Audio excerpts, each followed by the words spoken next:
اغنیاء۔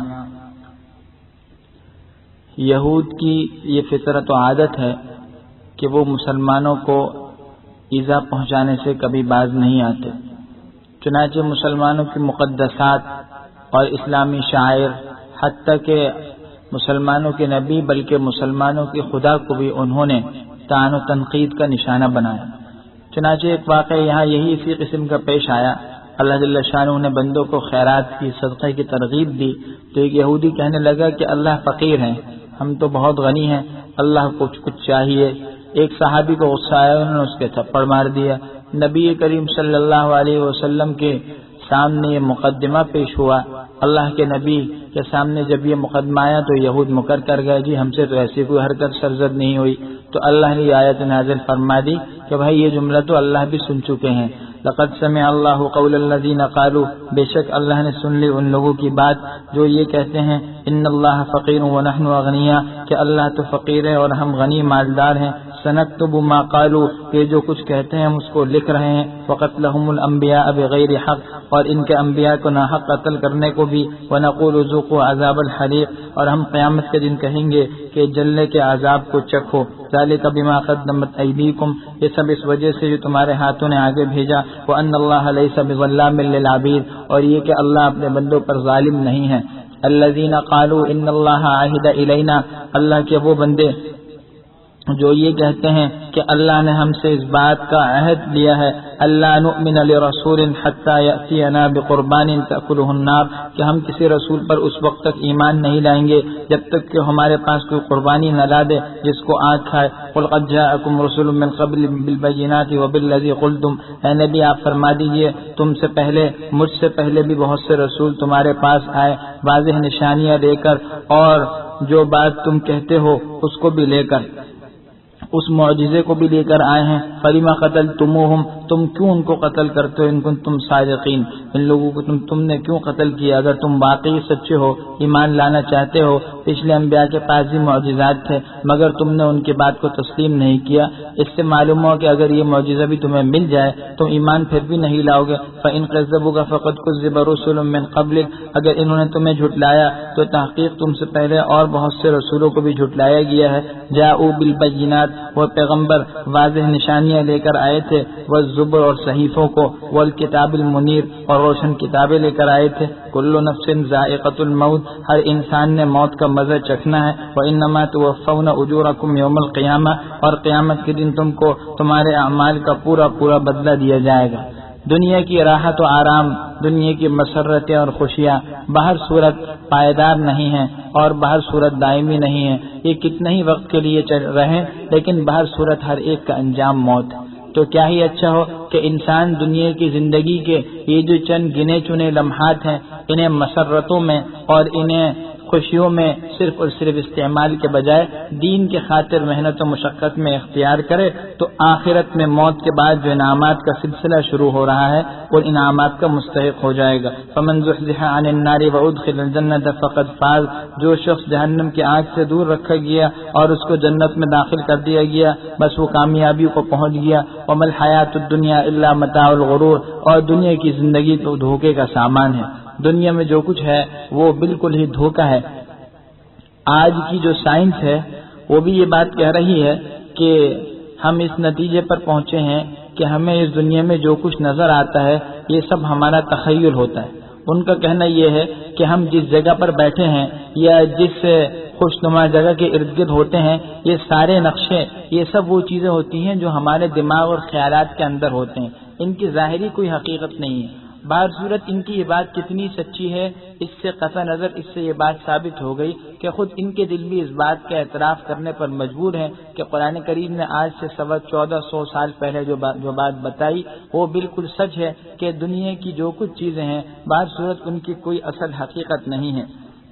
لَتُبْلَوُنَّ فِي أَمْوَالِكُمْ وَأَنفُسِكُمْ، اے مومن تم کو تمہاری جان اور مالوں کے بارے میں آزمایا جائے گا، یعنی مال اور جان ہر اعتبار سے کچھ مصیبتیں آئیں گی۔ وَلَتَسْمَعُنَّ مِنَ الَّذِينَ أُوتُوا الْكِتَابَ مِنْ قَبْلِكُمْ وَمِنَ الَّذِينَ أَشْرَكُوا أَذًى كَثِيرًا، اور تم اہل کتاب سے اور مشرکوں سے بہت سی ایذا کی باتیں سنو گے، وَإِن تَصْبِرُوا وَتَتَّقُوا، اور اگر تم صبر و تقوی کا دامن مضبوطی سے تھامے رہو، فَإِنَّ ذَلِكَ مِنْ عَزْمِ الْأُمُورِ، تو بے شک یہ بلند ہمتی کی باتیں ہیں۔ وَإِذْ أَخَذَ اللَّهُ مِيثَاقَ الَّذِينَ أُوتُوا الْكِتَابَ، اور اس وقت کو یاد کیجیے جب اللہ نے اہل کتاب سے اس بات کا پختہ عہد لیا، لَتُبَيِّنُنَّهُ لِلنَّاسِ وَلَا تَكْتُمُونَهُ، کہ دیکھو جو کچھ اس کتاب میں لکھا ہوا ہے اسے صاف صاف لوگوں سے بیان کرو گے اور اس کو چھپاؤ گے مت۔ فَنَبَذُوهُ وَرَاءَ ظُهُورِهِمْ، انہوں نے اس کو پس پوچھ ڈال دیا، وَاشْتَرَوْا بِهِ ثَمَنًا قَلِيلًا، اس کے عوض میں تھوڑے سے نفع حاصل کرنا شروع کر دیا۔ فَبِئْسَ مَا يَشْتَرُونَ، یہ جو کچھ حاصل کرتے ہیں وہ بہت ہی برا ہے۔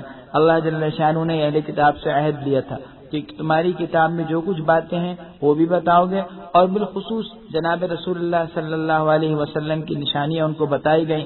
اللہ نے کہا یہ تم نے بتانی ہوگی، لیکن انہوں نے اس عہد کو پورا نہیں کیا۔ حضور تشریف لائے تو نہ صرف یہ کہ انکار کیا بلکہ تورات کی بہت سی باتوں کو تبدیل بھی فرما دیا۔ لا تحسبن الذین یفرحون بما اتوا، آپ ان لوگوں کو جو اپنے کرتوتوں پر خوش ہوتے ہیں، وَيُحِبُّونَ أَن يُحْمَدُوا بِمَا لَمْ يَفْعَلُوا، اور وہ یہ چاہتے ہیں کہ انہوں نے جو کچھ نہیں کیا اس پر بھی وہ تعریف کے سزاوار بنے۔ فَلَا تَحْسَبَنَّهُمْ بِمَفَازَةٍ مِّنَ الْعَذَابِ، آپ ان کے بارے میں یہ نہ سمجھیے گا کہ وہ عذاب سے چھوٹ جائیں گے۔ وَلَهُمْ عَذَابٌ أَلِيمٌ، ان کے لیے دردناک عذاب ہے۔ اہل کتاب کی یہ بھی عادت تھی کہ وہ یہ چاہتے تھے کہ جو خیر کے کام ہم نے نہ کیے اس پر ہماری تعریف ہوتی رہے، اور وہی بسا اوقات حضور صلی اللہ علیہ وسلم سے غلط باتیں حضور کو بیان کرتے تھے اپنی کتاب تورات کے حوالے سے، اور بعد میں آ کر خوش ہوتے کہ جی ہم نے نبی و آخر الزماں کو بھی دھوکہ دے دیا۔ اللہ فرماتے اپنے کرتوتوں پر خوش ہو رہے ہیں، یہ نہ سمجھے کہ اب عذاب سے بچ جائیں گے، عذاب سر پر آ چکا ہے۔ وَلِلَّهِ مُلْكُ السَّمَاوَاتِ وَالْأَرْضِ، اور آسمان اور زمین کی بادشاہت اللہ ہی کو زیبا ہے۔ وَاللَّهُ عَلَى كُلِّ شَيْءٍ قدیر، اور اللہ ہر چیز پر قادر ہے۔ سورہ آل عمران کا آخری رکوع شروع ہو رہا ہے، اس میں ایک طرف اللہ جل شانہ نے تمام انسانوں کو اور بالخصوص ایمان والوں کو دعوت فکر دی ہے کس بات کی کہ اللہ کی قدرت کی نشانیوں میں غور کرے۔ آسمان و زمین اور یہ سارا کا سارا عالم کا نظام، بلکہ اس جیسے دیگر عالم، یہ سب اس بات کی گواہی دے رہے ہیں کہ اس کا کوئی خلاق ہے جس نے اس میں زبردست ایک توازن پیدا کیا ہے، اس کے اندر زبردست ایک تنظیم ہے۔ اللہ نے ایک طرف یہ دعوت دی، دوسری طرف ذکر کی کثرت کی ترغیب ہے، اور اللہ کے نیک بندوں کی صفت یہ بیان کی کہ وہ کسی حال میں ذکر سے نہیں چوکتے۔ ذکر اللہ کی سب سے بڑی عبادت ہے، تمام عبادات کا مغز روح ہے، اور ذکر کی سب سے بڑی خوبی اور خاصیت یہ ہے کہ یہ سب سے آسان اور سب سے سستا عمل ہے، جیسے کہ خود یہ آیت بیان کر رہی ہے۔ اس کے لیے کھڑا ہونا ضروری نہیں، بیٹھ کر بھی کر سکتے ہو، لیٹ کر بھی کر سکتے ہو، بے وضو ہو، قبلہ رخ نہ ہو، باہر صورت ہر حال میں اللہ کا ذکر ہوگا، زبان سے نہ ہو، دل سے اللہ کی طرف متوجہ ہو جاؤ، یہ ساری کی ساری صورتیں داخل ہیں۔ پھر نیک بندوں کی زبانی بہت سی دعاؤں کی تلقین کی گئی کہ بندوں کو چاہیے کہ ان دعاؤں کا خصوصیت سے اہتمام کریں۔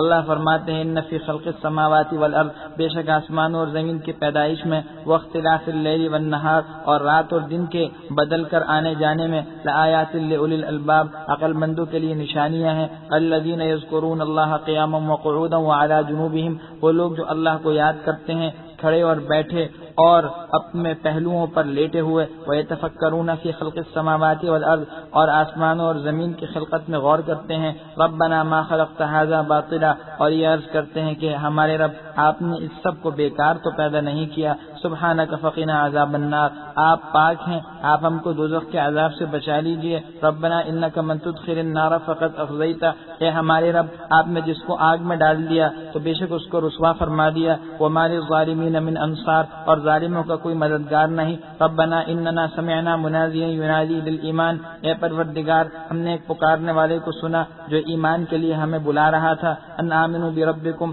کہ اپنے رب پر ایمان لے آؤ، فآمنا، تو ہم بھی ایمان لے آئے۔ ربنا فاغفر لنا ذنوبنا، اے رب ہمارے اس ایمان کی لاج رکھ لیجئے، فاغفر لنا ذنوبنا، ہمارے گناہوں کو معاف فرما دیجئے، وکفر عنا سیئاتنا، اور ہماری خطاؤں سے درگزر فرما دیجئے، وتوفنا مع الابرار، اور ہمیں نیکوکاروں کے ساتھ اٹھائیے گا۔ ربنا وآتنا ما وعدتنا علی رسلک، اے ہمارے رب آپ نے اپنے پیغمبروں کی زبانی ہم سے جو کچھ وعدے فرمائے وہ سب ہمیں عطا فرما، ولا تخزنا یوم القیامہ، اور ہمیں قیامت کے دن رسوا مت کرنا، انک لا تخلف المیعاد، بے شک آپ وعدہ خلافی نہیں فرماتے۔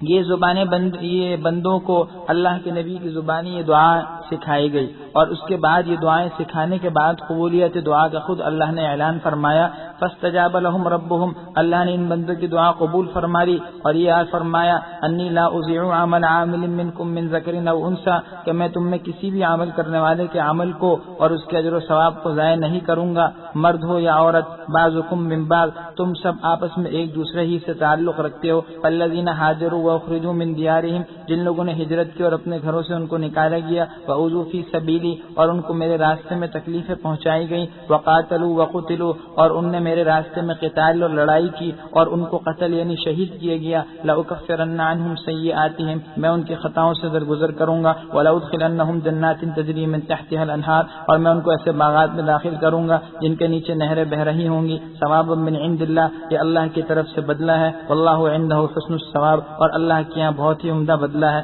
لا یغرنک تقلب الذین کفروا فی البلاد، ان کافروں کا شہروں میں آرام سے چلتے پھرتے چلنا پھرنا آپ کو دھوکے میں مت ڈالے، متاع قلیل، یہ بہت ہی تھوڑا نفع کا سامان ہے، ثم مأواہم جہنم، پھر ان کا ٹھکانہ جہنم ہے، وبئس المہاد، اور یہ جہنم بہت بری جگہ ہے، لیکن الذین اتقوا ربهم، لیکن وہ لوگ جو اپنے رب سے ڈرتے رہیں، لہم جنات تجری من تحتها الانہار خالدین فیہا، ان کے لیے ایسے باغات ہیں جن کے نیچے نہریں بہ رہی ہوں گی، وہ اس میں ہمیشہ رہیں گے، نزلا من عند اللہ، اور یہ مہمانی ہے اللہ کی طرف سے، وما عند اللہ خیر للابرار، اور جو کچھ اللہ کے لیے ہے، جو کچھ اللہ کے پاس ہے وہ نیکوکاروں کے لیے بہترین ہے، وان من اہل الکتاب لمن یؤمن باللہ، بعض اہل کتاب ایسے بھی ہیں جو اللہ پر ایمان رکھتے ہیں، وما انزل الیکم، اور اس کتاب پر جو تمہاری طرف نازل ہوئی یعنی قرآن کریم پر، وما انزل الیہم، اور ان کی اپنی کتابوں پر جو ان کے پاس نازل ہوئی، خاشعین للہ، اللہ کے سامنے عاجزی بھی کرتے ہیں، لا یشترون بآیات اللہ ثمنا قلیلا، اللہ کے آیات کے عوض تھوڑا سا معاوضہ بھی نہیں لیتے، اولئک لہم اجرہم عند ربہم، یہی وہ لوگ ہیں کہ ان کا اجر ان کے رب کے پاس محفوظ ہے، ان اللہ سریع الحساب، بے شک اللہ جل شانہ جلد حساب لینے والے ہیں۔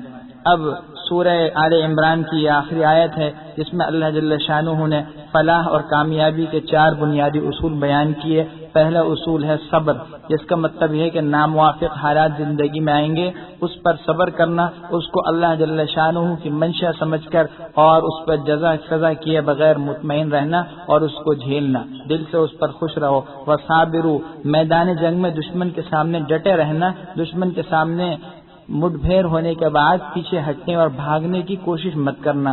تیسرا حکم دیا رابطو، کہ دیکھو عام حالات میں بھی مورچوں کی حفاظت کرو اور کافروں سے مقابلے کے لیے ہر وقت تیاری میں لگے رہو۔ اور آخری حکم یہ دیا واتقوا اللہ، کہ اللہ کا تقوی اختیار کرو، ہر حال میں اللہ سے ڈرو تو پھر فلاح حاصل ہو جائے گی۔ فرماتے ہیں یا ایھا الذین آمنوا اصبروا، اے ایمان والو صبر کرو، وصابروا، اور کافروں کے مقابلے میں ثابت قدم رہو، ورابطوا، اور اپنے مورچوں پر جمے رہو، واتقوا اللہ، اور اللہ سے ڈرتے رہو، لعلکم تفلحون، تاکہ تم کامیاب ہو جاؤ۔ بسم اللہ الرحمن الرحیم۔ سورہ آل عمران کے بعد اب سورہ نساء شروع ہو رہی ہے، مدنی سورت ہے، اور اس سورت کے اندر 136 آیات اور 20 رکوع اس سورت کے اندر ہیں۔ یہ سورہ نساء ہے۔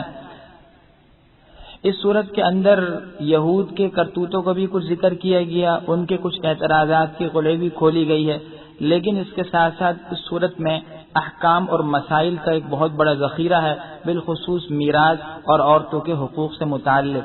حقیقت یہ ہے کہ اسلام نے عورتوں کو جو تحفظ فراہم کیا اور جو حقوق دیے، انسانیت اس کی نظیر لانے سے عاجز ہے۔ آج عورتوں کے حقوق کا ڈھنڈورا پیٹا جا رہا ہے، لیکن افسوس یہ ہے کہ اس کو انصاف کی نظر سے نہیں دیکھا جاتا۔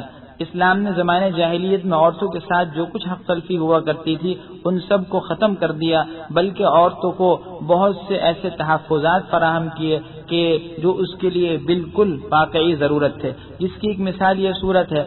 قرآن کریم میں یہ صورت اس اعتبار سے بڑی اہمیت رکھتی ہے کہ اس صورت میں عورتوں کے حقوق اس قدر بیان کیے گئے کہ اس پوری کی پوری صورت کو سورۃ النساء کہہ دیا۔ عربی زبان میں نساء کے معنی آتے ہیں عورتوں کے، اس کے مقابلے میں رجال کا لفظ آتا ہے جس کے معنی ہوتے ہیں مردوں کے۔ قرآن کریم میں سورۃ الرجال کوئی نہیں ہے لیکن سورۃ النساء ضرور ہے، بلکہ بعض صحابہ کرام تو یہ فرماتے ہیں کہ 28ویں پارے میں جو سورۃ الطلاق ہے اس کا نام بھی سورۃ النساء القصریٰ ہے، کیونکہ اس میں بھی عورتوں کے کچھ حقوق ہیں لیکن وہ نسبتاً چھوٹی عورت ہے اس لیے اس کو قصریٰ کہا گیا۔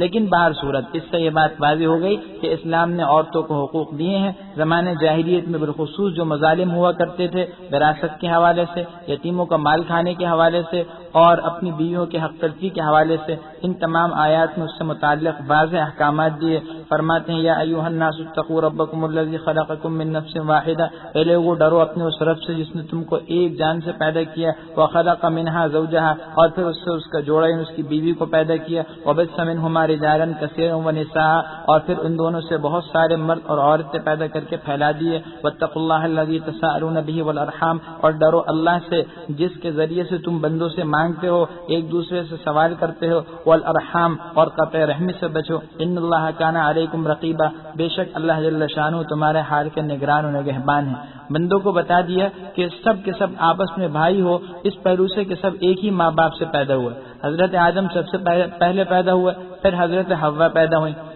اور بعض روایت سے معلوم ہوتا ہے کہ حضرت آدم کو پیدا کیا گیا، وہ جب نیند سے جاگے تو دیکھا کہ حضرت حوا ان کے برابر میں بیٹھی ہیں۔ حدیث پاک میں آتا ہے کہ عورت کو بائیں پسلی سے پیدا کیا گیا، جس کا مطلب یہ بیان کیا گیا کہ آدم علیہ السلام کی پسلی سے حضرت حوا پیدا ہوئی۔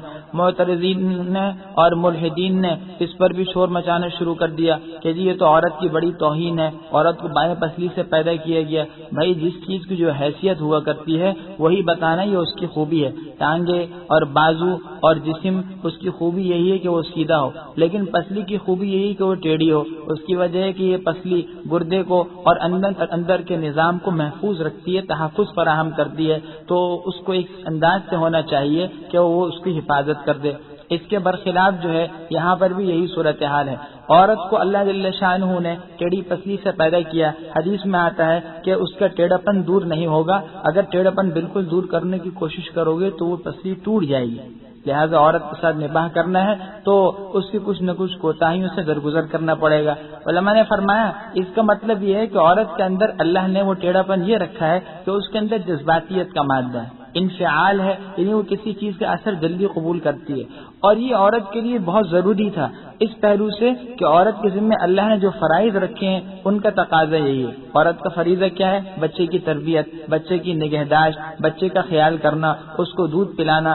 اگر یہ جذباتیت والی بات نہ ہوتی تو پھر تو بچہ ایسے ہی پڑا رہتا، عورت کی صحیح دیکھ بھال نہ ہوتی۔ لیکن اس کے برخلاف مردوں کے اندر استقامت اور مضبوطی رکھی۔ مردوں نے باہر نکلنا ہے، دن بھر معاش کرنا ہے اور وہ دوسرے کام سنبھالنے ہیں، تو ان کے لیے یہی زیبا تھا کہ ان کے اندر استقامت و مضبوطی ہو، کسی چیز سے متاثر زیادہ نہ ہو، تاکہ وہ دن بھر اچھی طرح کام کر کے اور مختلف حالات کو سہ کر پھر گھر میں آئیں۔ تو اللہ جل شانہ نے باہر صورت یہ بتایا ہے کہ جب سارے کے سارے انسان ایک ہی عورت اور ایک مرد سے پیدا ہوئے، سب بھائی ہوئے، کسی کو کسی پر مال کی بنا پر اور کرسی کی بنا پر، منصب کی بنا پر فخر کرنے کا کوئی حق نہیں۔ فخر کا مدار صرف ایک چیز ہے، وہ تقوی ہے، اس لیے فرمایا اللہ کا تقوی اختیار کرو۔ وآتوا الیتامی اموالہم، آگے یتیموں سے متعلق حقوق بیان کیے گئے، فرمایا یتیموں کا مال ان کے حوالے کر دو۔ ولا تتبدلوا الخبیث بالطیب، اور ان کے پاکیزہ مال کو برے بان سے بد مت لو۔ ولا تأکلوا اموالہم الی اموالکم،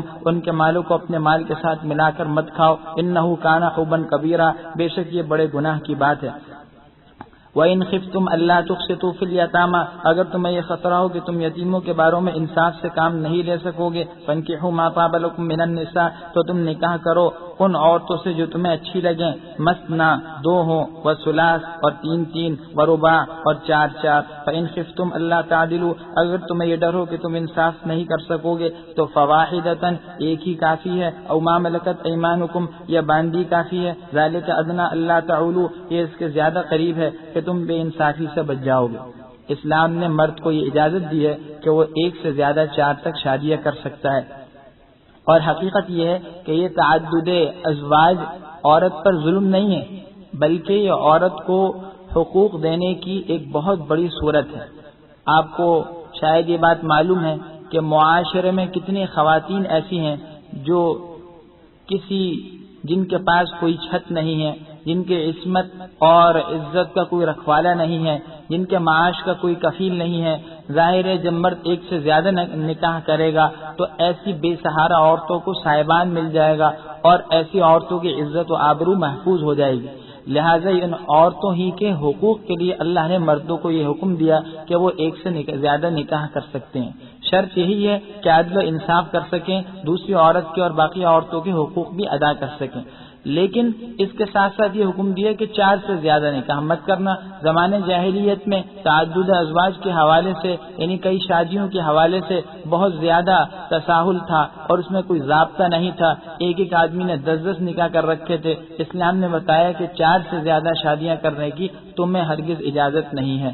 اس کے علاوہ اس سلسلے میں یہ بات بھی یاد رکھنی چاہیے کہ بعض بے وقوفوں نے جنہوں نے اپنے آپ کو عقل پرست کہا، انہوں نے الٹی بات شروع کر دی، مساوات مرد و زن کا نعرہ لگا کر یہ کہنا شروع کیا کہ جی اگر مردوں کو 4 شادی کرنے کا حق ہے تو عورت کو ایک وقت میں 4 شادی کرنے کا کوئی حق نہیں۔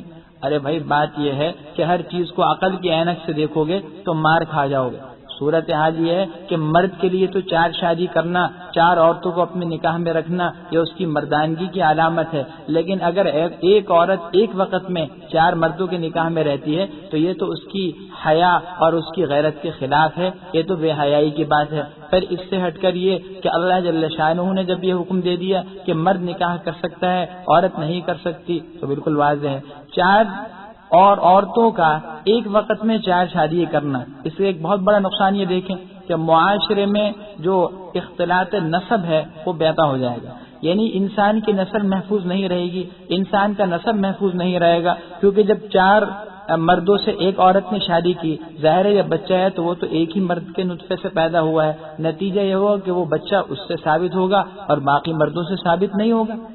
اس کی وجہ سے آپس میں اختلاف بھی ہو سکتا ہے اور آپس میں بہت سے مسائل پیدا ہوں گے۔ نتیجہ ہے کہ اس بات کی تعین کرنی بہت مشکل ہے کہ یہ بچہ کس مرد سے پیدا ہوا۔ بعض صورت اسلام انسانیت کی بقا والا مذہب ہے، اس لیے احکام بھی اسلام نے ایسے دیے ہیں کہ جو افراط و تفریط سے پاک ہیں، جیسے کہ اس امت کو معتدل امت قرار دیا گیا جو اس امت کا طغرا امتیاز ہے۔ وآتوا النساء صدقاتهن نحلہ، فرمایا عورتوں سے جو مہر لو ان کے مہر خوش دلی سے ان کو دے دو، یعنی جب نکاح کرو تو نکاح کرتے وقت خوش دلی سے عورتوں کو مہر دے دینا چاہیے۔ فإن طبن لكم عن شيء منه نفسا، ہاں اگر وہ اپنی خوشی سے اس میں سے تمہیں کچھ چھوڑ دیں، فكلوه هنيئا مريئا، تو اس کو لذت اور ذوق و شوق کے ساتھ کھا لو۔ مہر یہ عورت کا بنیادی حق ہے۔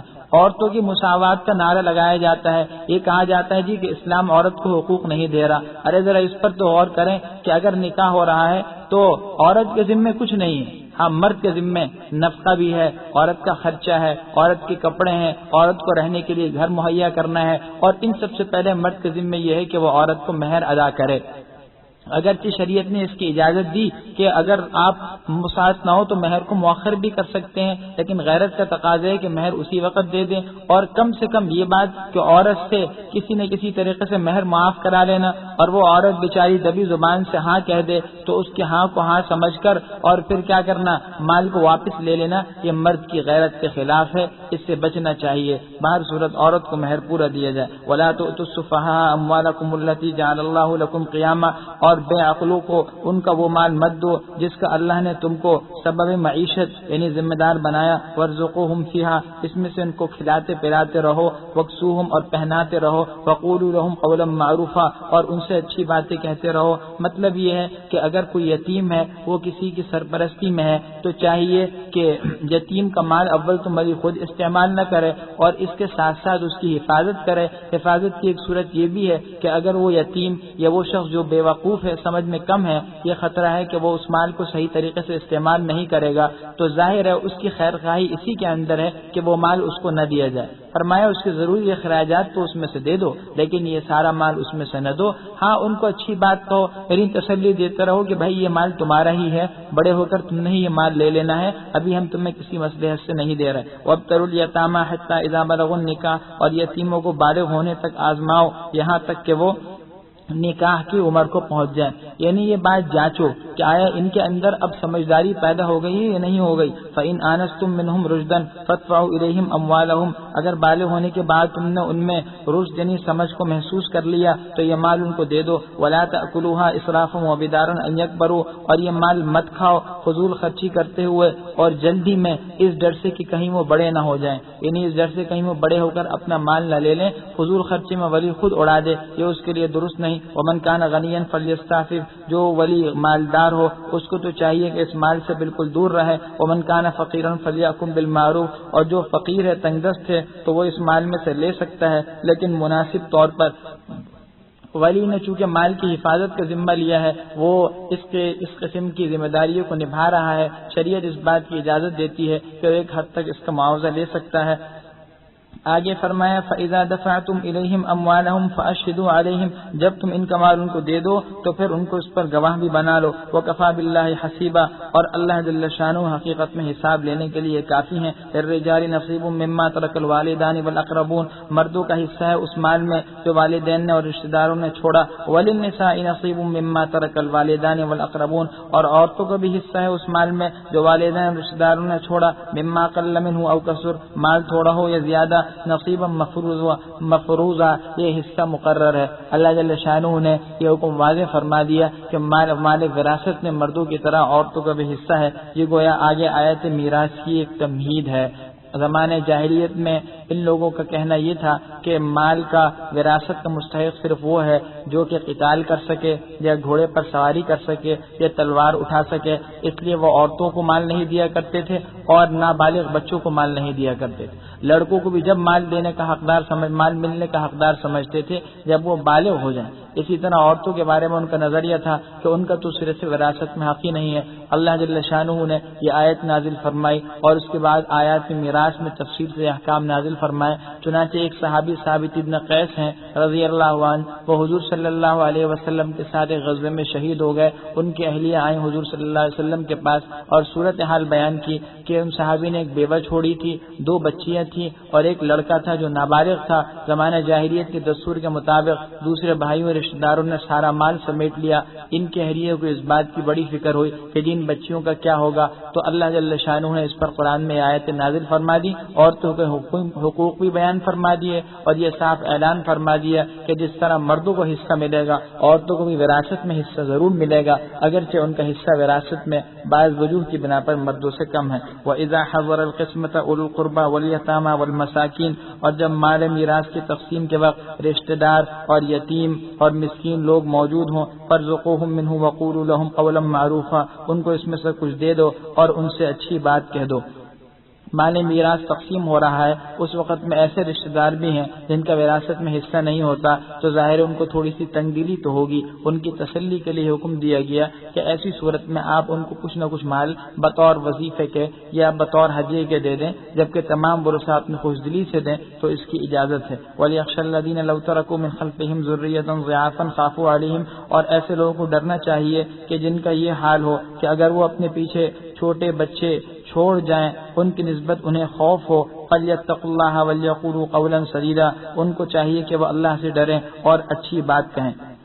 ان الذين ياكلون اموال اليتامى ظلما بے شک وہ لوگ جو یتیموں کا مال لاحق کھاتے ہیں, انما ياكلون في بطونهم نارا بے شک وہ اپنے پیٹ میں آگ کو ڈال رہے ہیں. وسيصلون سعيرا اور ان قریب یہ دوزخ میں ڈالے جائیں گے. یوصیکم اللہ فی اولادکم للذکر مثل حظ الانثیین آیت میراث اللہ جل شانہ نے نازل فرمائی ہے.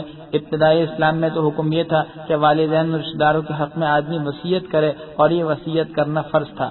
بعد میں اللہ نے میراث کا حکم نازل کیا. وصیت کی فرضیت تو ختم ہو گئی لیکن کچھ لوگوں کے حقوق مقرر کر دیے گئے. میت کے یہ رشتہ دار ہیں ان کو وراثت میں اتنا حصہ ملے گا. بعض صورت میت کے رشتہ داروں کے قرآن نے حقوق بیان کیے ہیں. اس حوالے سے آیت میراث بڑی اہمیت رکھتی ہے کہ ایک طرف تو اس میراث کے حکم میں سب برابر ہیں, عورتیں بھی برابر ہیں, بچے بھی برابر ہیں, ملے گا سب کو. آج کل بہت سے ناجائز پروپیگنڈے اور تعویلات اس بارے میں پیش کی جاتی ہیں. مثال کے طور پر یہ کہ جی یہ تو کاروبار میں شریک نہیں تھا، اس کا حصہ کیسا ہے، یہ تو ابھی بچہ ہے، اس کا مال میں حصہ کیسے ہوگا، محنت تو اس نے کچھ نہیں کی. اسی طرح عورتوں کو دے ہی نہیں جاتا کہ وہ کمزور ہیں، خاموشی میں جو ہے انہوں نے خاموشی اختیار کر لی یا بے دلی سے اپنے حق معاف کر دیا. پہلے سے بھائیوں نے مال سمیٹ لیا اور پھر عورت سے رضامندی مانگی، اس نے خاموشی اختیار کی تو اس کی خاموشی کو رضامندی سمجھ لیا. یہ سب باتیں وہ ہیں جو وراثت کے حوالے سے سخت گناہ اور گناہ کبیرہ ہیں. شریعت نے اس کی اجازت نہیں دی. وراثت کے معاملے میں تو اتنی احتیاط ضروری ہے. شریعت یہ کہتی ہے کہ جو وارث ہیں ان کے ہاتھ میں پہلے مال دے دو، اس کے بعد پھر اگر وہ خوشی سے کسی کو دیں تو لے لو. جب تک ان کے ہاتھ میں تقسیم کر کے نہ دو اس وقت تک ان کا زبانی کہہ دینا کہ جی ہم تمہیں بخشتے ہیں یہ بھی کافی نہیں ہوگا، تاکہ پورا اس بات کا اطمینان ہو جائے کہ واقعی انہوں نے خوشدلی سے دیا. اللہ وصیت فرماتے ہیں تم کو تمہاری اولاد کے بارے میں کہ لڑکے کا حصہ لڑکیوں سے دگنا ہے. فإن كن نساء فوق اثنتين، اگر وہ اولاد صرف عورتیں ہوں دو سے زیادہ، فلہن ثلث ما ترک، تو ان کو اس مال کا جو اس نے چھوڑا میت نے 2 ثلث ملے گا. وإن كانت واحدة فلها النصف، اور اگر وہ ایک لڑکی ہو تو اس کو اس مال کا آدھا ملے گا. یعنی اگر میت کی 2 بیٹیاں ہیں تو 2 ثلث مال، ورنہ آدھا مال میت کی ایک بیٹی کو مل جائے گا اور بقیہ مال میت کے دوسرے رشتہ داروں کو ملے گا.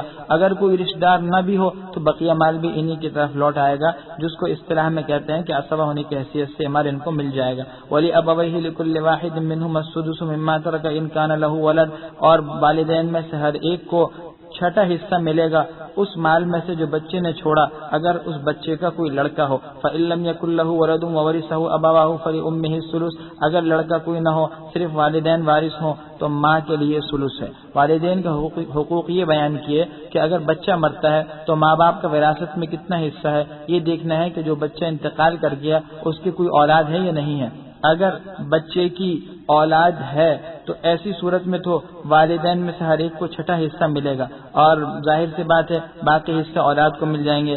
لیکن اگر کوئی اولاد سرے سے نہیں ہے صرف والدین ہیں تو وہ سارا مال پھر والدین میں تقسیم اس طرح ہو جائے گا کہ 2 ثلث باپ کو اور 1 ثلث ماں کو مل جائے گا. فإن كان له إخوة، اگر بھائی ہیں میت کے، فلأمه السدس من بعد وصية يوصي بها أو دين، تو پھر ایسی صورت کے اندر ماں کو چھٹا حصہ ملے گا اس وصیت کے بعد جو وہ کر جائے، یوصی بها جو اس نے وصیت کی، او دین یا اس قرض کے بعد. یہ قرآن کریم یہ بات بتا رہا ہے کہ یہ ساری کی ساری جو صورتحال ہے ورثہ میں وراثت کو تقسیم کرنا، یہ صورتحال اس وقت قابل عمل ہوگی جب یہ دیکھ لیا جائے کہ میت کا کوئی قرضہ تو نہیں ہے، میت کا قرضہ تہائی مال میں سے ادا کر دیا جائے پہلے. اسی طرح میت نے اگر کوئی وصیت کی ہو تو وہ بھی ثلث مال میں سے ادا کر دی جائے اور اس کے بعد پھر سارے کے سارے مال کو ورثہ میں وراثت کے طور پر تقسیم کیا جائے گا. اللہ فرماتے ہیں آباؤکم و ابناؤکم لا تدرون ایہم اقرب لکم نفعا، تمہارے باپ اور تمہارے بیٹے تم کچھ نہیں جانتے کون تمہارے حق میں زیادہ نفع بخش ہے. فریضۃ من اللہ، یہ اللہ کی طرف سے حصے مقرر کیے گئے. ان اللہ کان علیما حکیما، بے شک اللہ جاننے اور حکمت والے ہیں. ولکم نصف ما ترک ازواجکم، اور تمہارے لیے اس مال کا آدھا ہے جو تمہاری بیویوں نے چھوڑا. ان لم یکن لہن ولد، اگر ان کی کوئی اولاد نہ ہو. فإن کان لہن ولد، اگر ان کی اولاد ہے. فلکم الربع مما ترکن من بعد وصیۃ یوصین بها او دین، تو اس وصیت کے بعد جو وہ کر جائیں یا اس قرضے کے بعد جو وہ اپنے ذمے چھوڑ جائیں تو پھر تمہارے لیے اس مال کا چوتھائی حصہ ہوگا. وَلَهُنَّ الرُّبُعُ مِمَّا تَرَكْتُمْ إِن لَّمْ يَكُن لَّكُمْ وَلَدٌ، اور تمہارے لیے چوتھائی حصہ ہے اس مال کا، ان عورتوں کے لیے اس مال کا چوتھائی حصہ ہے جو تم